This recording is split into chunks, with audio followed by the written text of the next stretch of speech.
Welcome to Grow the Future, where we dive into the fascinating world of horticulture. I'm your host, Dr. Melinda Knuth, and today we are exploring the psychological, cognitive, and physical health benefits of plants. Stick around as we uncover all the different ways plants boost our moods and keep us healthier even when we're not eating them. You're not imagining it. There's a scientific reason why you feel better just by stepping outside or looking around your house or your desk plants. In this episode, we're digging into the science behind all of it. Exposure to plants in native landscapes, including small-scale interior plants, or even just looking out the window. This has been documented to significantly influence people's quality of life constructs, including their physical and their physiological health, their cognitive well-being, and their social relationships. However, many consumers aren't aware of the fundamental benefits of people-plant interactions. The horticulture industry tends to market the aesthetic and technical traits of plants themselves, such as how they're low maintenance, they're insect and disease resistant, or drought tolerant, which leaves out the most important selling points. Refocusing marketing messaging on fundamental benefits of plants, such as improved mood, better concentration, and more positive health overall for the person. This will make consumers see the inherent way plants improve quality of life, leading them to see plants as a necessity and no longer as a luxury good.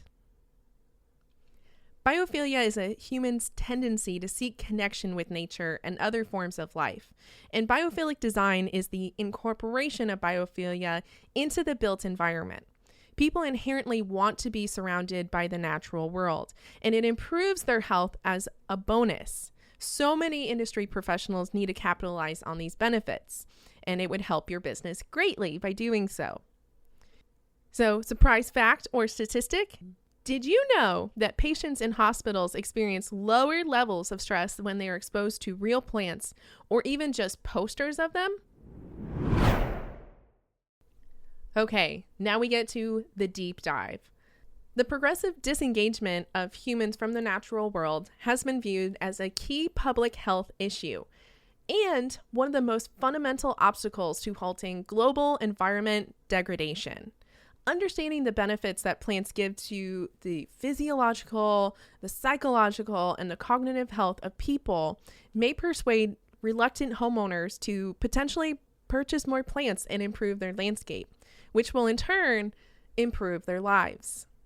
So emotional, social, and psychological health benefits. So starting with these first, this is related to our emotional health. This is stress recovery theory, and it is a term coined by Van den Berg and Custers, and it's the idea that exposure to nature helps people recover from stress more quickly. A study done by these professionals examined green walls in the classroom, and they found that students tend to feel more calm, focused, and happy simply by being near plants. Being in natural settings helps with people's physiological distress. It helps with their depression symptoms, their anxiety, and mood disorders. And when we look at nature and vegetation, and the immersion of these really helps in the therapeutic horticulture interventions, especially significantly showing success with clinical depression and PTSD symptoms. The theory of stress recovery theory derives from the role that it plays in people's everyday lives and looking at how it affects human beings' mood and their perception of the things around them.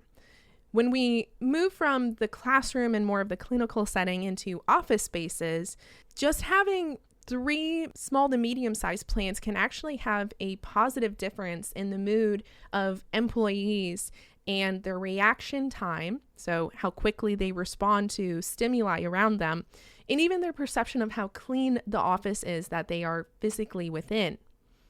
Moving on to more of a social and community level, plants can help us to create comfortable environments where people are finding solace and making them feel included in the community around them.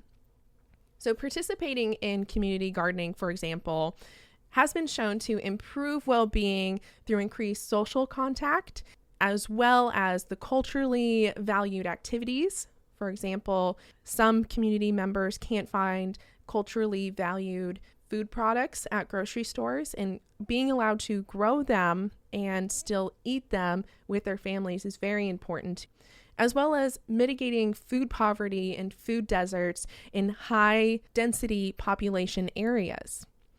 Even small changes to urban environments like planting flowers, adding benches, improving community spaces through more greenery has been shown to lead to a reduction in crime. In particular, this has been studied immensely in locations such as Detroit, where during the 2008 housing crisis, they experienced really high levels of poverty. Also, as people age, they tend to be less mobile and have smaller social networks. So being able to engage with neighbors and incorporate themselves into community events allows them the availability to engage more and expand their social circles. Social contacts among neighbors are mainly influenced by the availability of trees, turf grass, and the perceived levels of green. Think about the number of times that you interact with your neighbors simply because they're walking around the neighborhood with their pets or simply enjoying the weather outside. Therefore, green space is a really important factor for people and affects health greatly, especially during aging, where neighborhood interaction and reduced loneliness and support of mental resiliency are incredibly important for our older populations in the United States. The next topic is mental and cognitive health benefits. Now, some of the things we're going to be talking about within this topic are going to be overlapped with the psychological things we just discussed, however, from a different lens. So speaking about these, in particular, we're interested in mental resiliency. So let's talk about brains. Incorporating the principles of biophilia into architecture design for buildings and hardscapes has numerous unanticipated health benefits. In particular, research has been done to support the fact that exposure to complex biophilic landscapes dramatically increases the brain size and performance on intellectual tests. Studies have shown that there are neural pathways of environmental cognition, meaning that non-beautiful and non-pleasant landscapes demand more mental processing than beautiful and pleasant environments do. There's more of a strain on mental resources when experiencing negative environments because they require additional investment for emotional processing, our cognitive control, and our motor functions. Therefore, having beautiful environments that are appeasing to our brain actually requires less mental effort to process, which means more brain power for everything else that we have to do in our really busy lives. Going back to talking about offices and the workplace, the presence of interior plants has been shown to lead to more productivity with workers, which then allows them to have enhanced attention capacity, lower stress, and higher job satisfaction. Research in this area has shown that workers who have green walls, natural lighting, water sounds, or other biophilic elements have less absenteeism, so therefore they're less likely to call out from work, and presenteeism, meaning they are more productive and physically and cognitively present when they are at workplace. This does not mean that they are necessarily more productive within this statement, but they are more likely to be present. One study in particular conducted by a call center showed that employees who were seated with a view of vegetation through large windows made 6 to 7% more calls per hour than those with no view at all. When you're talking about this on a day-to-day scale, think about the impact that that has. And an additional investment of installing more windows resulted in recovering in 4 months by improved productivity. So they were able to recover their initial investment of installing windows within 4 months because of this improvement of their employee productivity, which is so powerful. Going back to talking about classrooms and students again, one of my favorite topics as a teaching instructor here at NC State. Students who have a view of greenscapes during school perform significantly better on attention and stress restoration tests, and they tend to progress faster through their curriculum, meaning they are learning faster. Playing outside for small children is essential, not only for children's health, but also for their learning. Their level of engagement during instruction may increase through greater nature-induced shots of serotonin. So their brain is happier, and it's in a place that allows them to parasympathetically, which is the part of your brain that is unconscious, to slow down and relax, which allows your active part of your brains to focus more. While some teachers may feel pressure to have children spend more time indoors to accomplish these different academically related tasks, research really is cemented in the fact that outdoor time with exposure to plants and exposure to recess and being allowed to just be outdoors is really beneficial to students in their academic success. And exposure to nature has been shown to influence this cognitive development in children by improving their working memory and reducing their inactivity. Going to, lastly, our senior citizens. So again, we were talking about them from the perspective of psychologically having that community aspect, talking on a cognitive level. Seniors benefit from outdoor play as well. Dementia and stroke patients have improved memory retention after being outdoors in nature and green spaces. Other research has shown that dementia patients in horticulture therapy, which is a type of therapy where they engage with growing plants and getting their fingers in the dirt and just engaging outdoors. Those patients who were in horticulture therapy had more active engagement. They have reduced aggressive behavior towards their caretakers and their family, and they showed improved cognitive capacity with gardening and landscape activities. All right, the last category of health-related benefits to discuss is physical benefits. So plants and landscapes create these beautiful surroundings that engage us to go outside and experience. They not only affect us cognitively or psychologically, but also they benefit our physical health. Living in areas near green spaces or in spaces with more greenery have been shown to increase people's participation in physical activity and improve their overall health as a consequence, positive consequence, by the way, of their physical activity. But even passive contact with nature has shown significant effects in physical health, such as decreased heart rate, lower cortisol concentrations in the saliva and salivary glands, and positive changes in nervous activity. So let's get into it. Regular interaction with nature settings help counter adverse effects of stress. And what does stress do? Stress slows down your metabolism and increases your inflammatory pathways. It decreases the amount of insulin that you produce. So by engaging with natural settings and decreasing these stress effects, we are increasing our metabolism. We are increasing our insulin secretions, lowering our inflammatory pathways, and ultimately affecting the rate of diabetes and obesity in the populations. In fact, one study found that when walking in view of a non-landscape vacant plot, the average person's heart rate went from 99.6 beats per minute up to 109.1 beats per minute. If you are not wanting to do the math on that, I'll do the math on that really quick for you. That's an increased heart rate of 9.5 beats per minute. This was compared then to landscaped lots, which actually lowered heart rate. So instead of increasing heart rate when in an unlandscaped vacant lot, instead with landscaped lots, it decreased them. Heart rate has a lot to do not only just with our stress, but also with our cardiovascular capacity. So contact with nature and improved landscapes has been tied to both short and long-term outcomes related to cardiovascular disease. And regularly interacting with improved landscapes and natural settings has been shown to improve cardiovascular health across populations. Individuals who live in greener surroundings, for example, participated more in physical activities, which allowed them to have lower blood pressure on average, lower rates of cardiovascular mortality, and higher survival rates after ischemic strokes.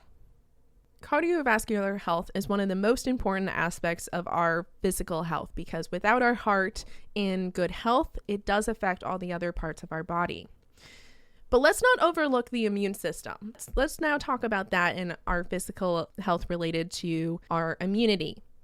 Exposure to biodiverse environments helps build the immune system because it contributes to our communal microbiome, which some people in more general terms like to call the good bacteria that lives on or in the human body. So not only do we have bad bacteria that causes us to get sick, but we also have good bacteria that helps us do our different functions physically as a human being. This bacteria plays a role in the immune system's ability to tolerate rather than attack non-threats. Recent studies have shown that immunity from illnesses can be enhanced by viewing, interacting with, or even being in the vicinity of plants. So the science behind this is the hygiene hypothesis, which states that contact with microbial and other antigens in our natural settings, so our good bacteria, during particular developmental windows in our human development, so children, teenagers, young adults, engaging with these in natural settings can help us avoid allergies and improve our immune function over our entire lifespan. And there's some primary research going on right now looking at children in rural areas versus children in urban areas and comparing the allergy influence and pressure that these children have. And what's interesting to note, though this is a preliminary area, is that children in rural areas tend to have lower levels of allergies, perhaps pointing to the fact that being in contact with higher biodiversity may be positively affecting these children. So yes, let your kids go play in the dirt. It's good for them. Field experiments have shown that even hospital patients recover faster physically and require less pain medication when they have a view of trees. Patients with chronic musculoskeletal pain who participate in horticulture therapy programs report experiencing better physical and mental health with less reliance on pain medication and better emotional resiliency. Larger hospitals, not only in the Raleigh area, but also across the nation, have been incorporating hospital gardens more and more into their ecosystem. So what I mean by ecosystem is having the ability for patients to go participate and sit in those gardens as well as have a view of them both indoors and outdoors. And this could be a very powerful tactic to help with healing in these very high stressful, high emotionally charged environments. Office workers, so we're bringing it back around town. So now we've talked about office workers and also children, from the physiological, the cognitive, and now the physical benefits that they experience from being around plants. So office workers, they're much more susceptible to disease than those who work outdoors due to being inside in enclosed environments close to other people consistently. Research has shown that workers in these offices with poor lighting quality and less views of outdoor spaces tend to use more sick leave hours. So, as I said before, increasing the number of plants and vegetation in office settings will directly benefit employees in more ways than just one. We were talking about them being more present in the workplace and more productive from a cognitive perspective. But if they're spending less time being out sick, they also are getting that physical benefit from not being as sick as often. So it has two different benefits there from the same behavior. So Moisture release from plants helps with dry atmospheres, which reduces headaches and improves concentration. We also know that plants purify the air, which can also help with reducing allergies, asthma, drowsiness, and eye problems. Different types of leaf structures affect what can be absorbed by the plant. So those plants that have a thinner leaf tend to absorb different types of chemicals than those that have a wider expanse leaf. So I'm thinking of, for example, a pine needle versus a maple leaf. So I know both of those are outdoor plants, but that's a pretty severe example between the two in their leaf structure. We know that those who have a wider expanse on their leaf, this could be begonias in the indoor environment, they tend to attract more particles to rest upon them than those that have a skinny or a thin leaf. So those could help more with collecting those allergens and dust particles, etc., than those that have a thinner leaf. Studies have shown that window views and even images of green space activate our parasympathetic nervous system. So remember that guy? The part of our brain that's unconsciously functioning. It's just in the back there doing its thing. And literally it's the back part of your brain. So the back of your head is really busy without you being aware that it's busy. Activating our parasympathetic nervous system in such a way, not activating it due to stress responses, but calming responses actually allows the body to calm down and conserve energy. It focuses more on that metabolism, more on enjoying the areas around you rather than seeking out where the danger is, where the problem is, where the stress is. So even as little as 5 minutes of exposure to images of trees, grasses, and fields in a laboratory setting, so a study was done in this capacity, this was enough to increase parasympathetic nervous activity and decrease heart rate. It put the body into a state of relaxation rather into a heightened state of distress. So even the simplest solutions, like adding a couple windows, adding in plants into your indoor environment, allowing people to go and view and interact outside, whether that's in a hospital setting, children playing outdoors, or office workers. All of these different things greatly improve your quality of life from a physical perspective. Okay. So we've talked about all of these very specific examples. So what is the bigger picture here? Why does this matter?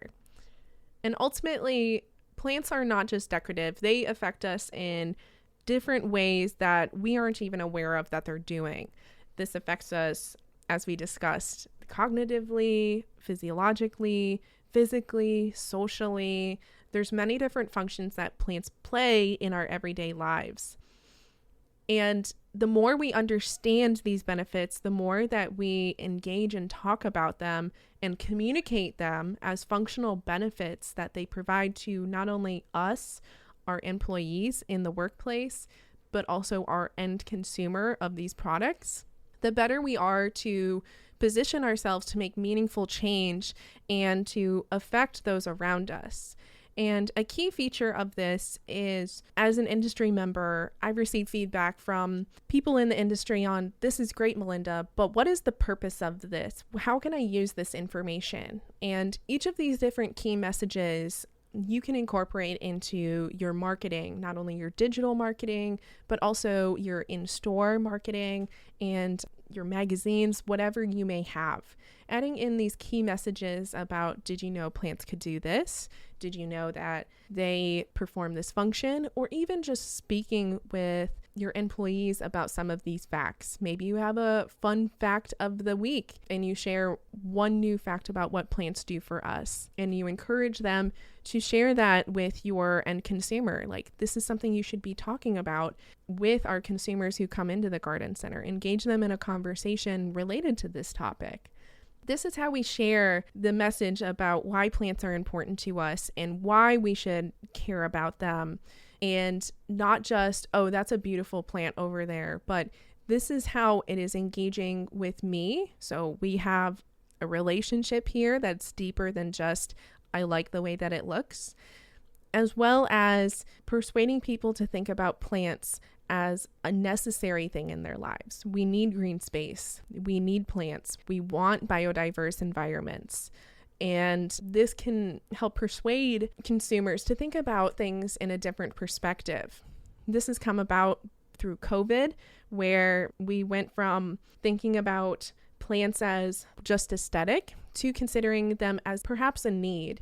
And this has happened in Australia, in South Korea, and other countries where during COVID, when people were in lockdown, the government was actually sending people plants to their apartments, to their homes, so that they would have an outdoor related item to engage with during such a difficult time.